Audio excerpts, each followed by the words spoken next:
Татарстан инвестициялар кертү өчен отышлы 30 республика программасы эшләп килүче микро һәм макро икътисади күрсәткечләр буенча лидер саналган регионнарның берсе. Һәм республикада коррупциянең булуы безне бер дә бизәми дип башлады сүзен Татарстан президенты Рөстәм Миңнеханов Казан Кремлендә узган чарада. Все эти достижения невозможно без реализации взвешенной антикоррупционной политики.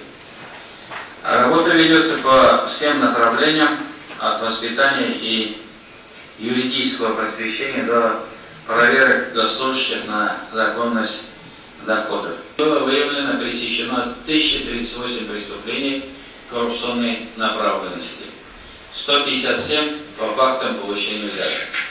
Ришвәтчелек һәм коррупция күренешләрен бетерү өчен шактый эшләр башкарылган анысы. Әйтик, 2009 елларда 21% татарстанлыга алар белән очрашырга туры килсә, хәзер бу сан 9,16% тәшкил итә. Закон барыннан да өстен булырга тиеш һәм бу эшне һәркемгә үзеннән башларга кирәк дип басым ясады республика башлыгы.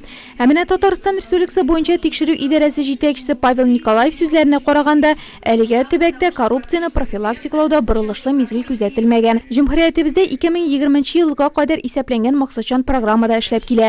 Әмма хәлне төптән үзгәртеп булмый әлегә.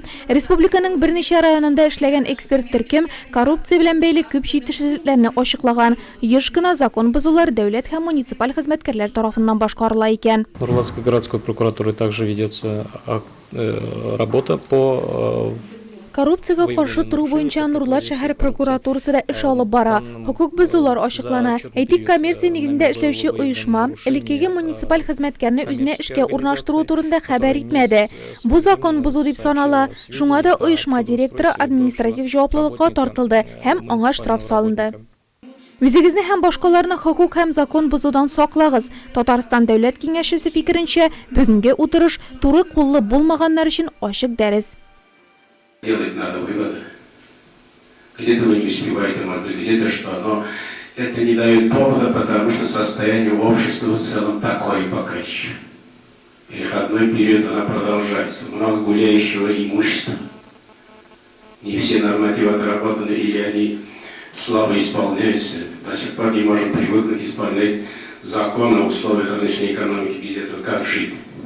На каждом шагу будем сталкиваться с нарушениями. Узган елда коррупция характерындагы җинаятьләр кылган өчен республикадагы күп кенә вазифа биләүче затлар хөкем ителгән. Алар арасында хезмәткәрләр дә, җитәкчеләр дә, тикшерү органнары вәкилләре дә, хәтта авыл җирлекләре һәм район башлыклары да бар. Ришвәтчеләргә карата закон эшли һәм ул кырыс. Шуңа да бу юлга басканчы 1000 кат уйланырга киңәш ителде утырышта.